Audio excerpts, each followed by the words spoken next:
تبلیغ کی اصلی محنت سے کوئی تعلق نہیں.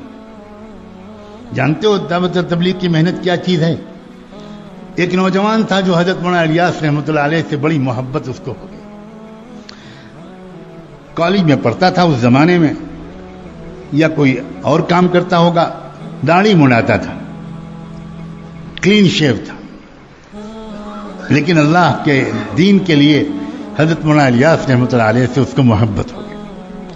وہ دن بھر اپنا سارا کام سے فارغ ہو کر وہ جب حضرت کے رات میں آرام کرنے کا وقت آ جاتا تھا تو وہ خدمت کے لیے آتا تھا، اور اس نے اجازت لے لی اور بڑی محبت سے وہ حضرت کا بدن دباتا تھا کہ ذرا تھکے ہوئے ہیں دن بھر کے، تھوڑا آرام مل جائے.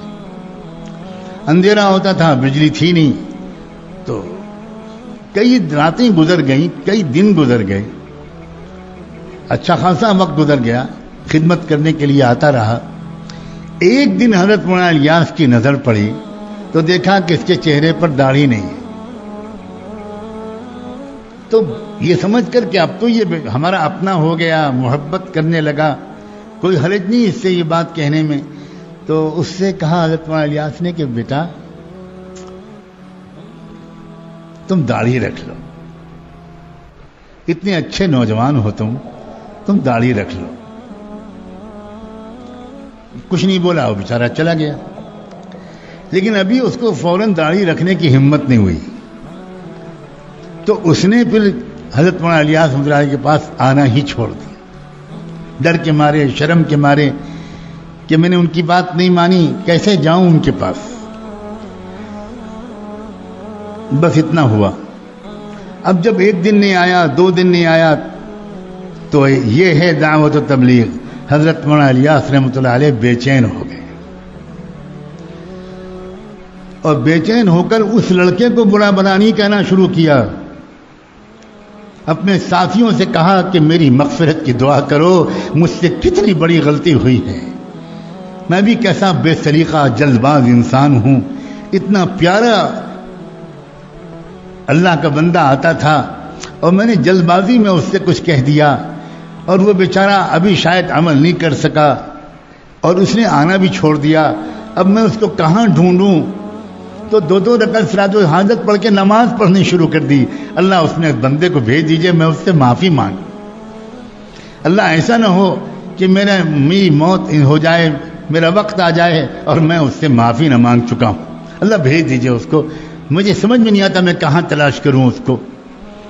چند دن کے بعد ان کی دعاؤں کی قبولیت کا یہ اثر تھا کہ وہ نوجوان شرمایا ہوا بہرحال آ گیا، لیکن آگے نہیں بڑھ رہا تھا. اب جب نظر پڑی حضرت مولانا الیاس کی، لپک کے اس کے پاس گئے، سینے سے لپٹا لیا، اس کی پیشانی کو چوما اور کہا بیٹا تم باقی بات بعد میں، میرے پیارے میں نے جلدی کر دی تھی، تمہارا دل دکھ گیا، مجھے معاف کر دو. ایک مومن کا دل دکھانا بہت بڑا گناہ ہوتا ہے، مجھے معاف کر دو. جب تک تم کہو گے نہیں کہ میں نے آپ کو معاف کر دیا، تب تک میں تمہارا ہاتھ دامن نہیں چھوڑوں گا. کہو کہ میں نے معاف کر دیا. وہ قدموں پہ گر گیا.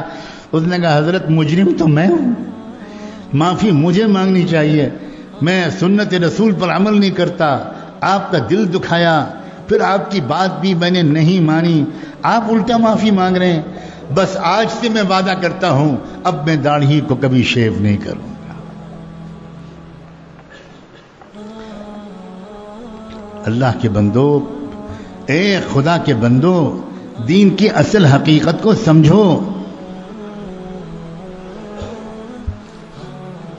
جب کسی انسان کے اندر دین کی اصل حقیقت اترتی ہے تو یاد رکھنا اس کی نظر لوگوں کے ظاہر سے پہلے اور ظاہر سے زیادہ ان کے باطن پر پڑتی ہے.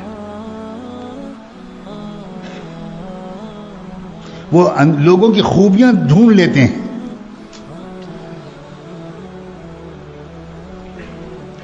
اس لیے ظاہری طور پر کچھ دینی شکل صورت بنا لینے پر مطمئن اور قانع ہو کر نہ رہ جانا، اس کا